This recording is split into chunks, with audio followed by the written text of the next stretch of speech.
دے دیا اور وہ ہیرا پا کر بہت خوش ہو گیا، سلام کر کے بیٹھ گیا۔ اب آگے بڑھتے ہیں۔ اس کے بعد دوسرے شاعر نے اپنی نظم سنائی، درباریوں نے اس کی بھی تعریف کی، بادشاہ نے اسے بھی ایک ہیرا انعام میں دیا، وہ بھی خوش ہو کر سلام کر کے بیٹھ گیا۔ اس طرح سارے شاعروں نے اپنی اپنی نظمیں سنائی اور انعام میں ہیرا پا کر باغ باغ ہو گئے۔ باغ باغ ہو گئے، باغ باغ ہونا اس کا کیا مطلب ہوتا ہے؟ یعنی بہت خوش ہونا، بہت خوش ہو گئے۔ اس طرح سے سب ایسے ہی اٹھ اٹھ کر بادشاہ کی تعریفیں کرتے گئے اور بادشاہ ان کو انعام میں ہیرا دیتے گئے۔ فیروز اپنی جگہ بیٹھا رہا، اس نے کچھ نہیں سنایا۔ بادشاہ نے ناراض ہو کر کہا، تم نے کیا لکھا ہے؟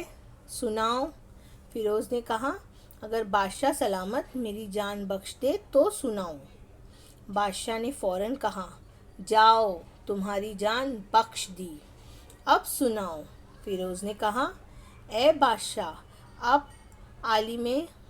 عالم اور عقل مند ہے، شاعروں کی عزت کرتے ہیں، لیکن گھوڑے اور گدھے کا ایک ہی استبل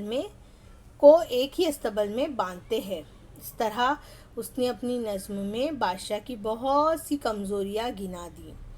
درباریوں کو بڑی حیرت ہوئی اور انہوں نے سوچا کہ بس اب فیروز کی خیر نہیں، یہ ضرور مارا جائے گا۔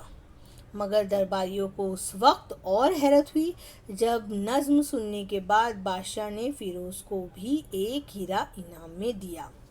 اب تک ہم نے دیکھا کہ سارے شاعر جو ہے بادشاہ کی جھوٹی تعریف کر کے ہیرا کما لیتے ہیں، لیکن فیروز جو ہوتا ہے وہ چپ چاپ بیٹھا رہتا ہے اور بادشاہ فیروز سے غصے میں کہتے کہ تم نے کچھ نہیں لکھا ہے۔ تو فیروز کیا کہتا ہے، اگر آپ میری جان بخش دے تو میں سناؤں۔ بادشاہ فوراً کہتے ہیں کہ میں نے تمہاری جان بخش دی۔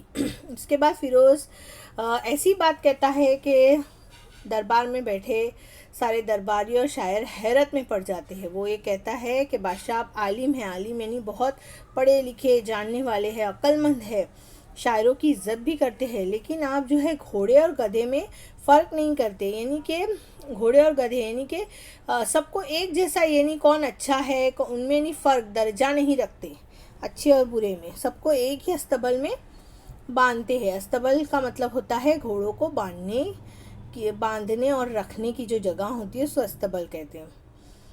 اور یہ کہہ کر اس نے نظم سنائی اور اس میں بادشاہ کی بہت ساری کمزوریاں بھی سنا دی۔ جب درباریوں نے سنا تو انہیں بہت حیرت ہوئی اور اب وہ سمجھ گئے کہ اب جو ہے فیروز کیا ہوگا، مارا جائے گا۔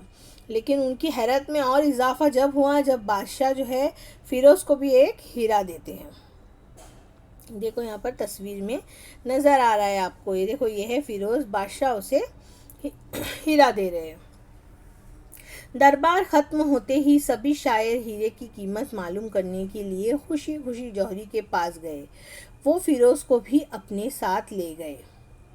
اب جب دربار ختم ہو گیا تو اب سب خوش ہو گئے تھے، سب کو ہیرا ملا، تو سب نے سوچا کہ جوہری کے پاس جا کر اس کی قیمت معلوم کرتے ہیں۔ جوہری یعنی جو جواہرات کو بیچتے ہیں، یعنی جو کاروبار کرتے ہیں اسے کیا کہتے ہیں، جوہری کہتے ہیں، اور یا تو جواہرات کی پرکھ رکھنے والے کو بھی جوہری کہتے ہیں۔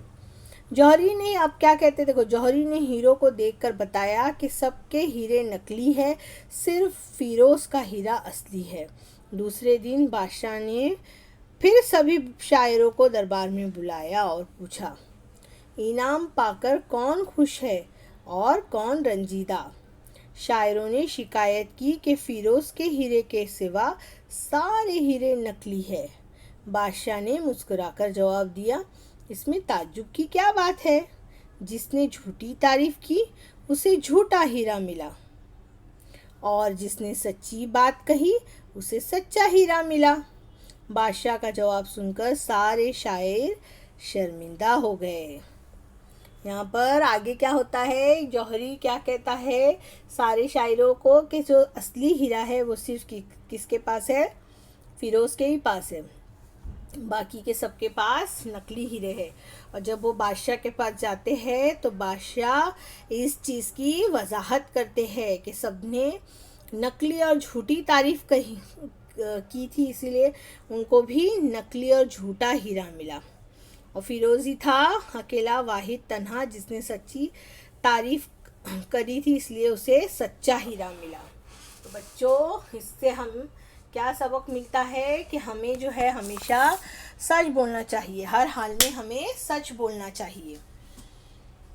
آگے بڑھتے ہیں. ابھی ہم الفاظ معنی دیکھیں گے. مقرر کرنا، اس کا مطلب ہوتا ہے طے کرنا. حسد یعنی جلن. خوش آمدی یعنی چاپلوس یا ایسا شخص جو کسی کو خوش کرنے کے لیے اس کی جھوٹی تعریف یا بڑائی بیان کرے. باغ ہونا، بہت خوش ہونا. عالم، جاننے والا یا بہت پڑھا لکھا. استبل، گھوڑوں کے باندھنے اور رہنے کی جگہ. جوہری، جواہرات کی پرکھ اور کاروبار کرنے والا. امید ہے بچوں آپ کو یہ ویڈیو سمجھ میں آیا ہوگا. ملتے ہیں نیکسٹ ویڈیو میں. تب تک کے لیے اللہ حافظ.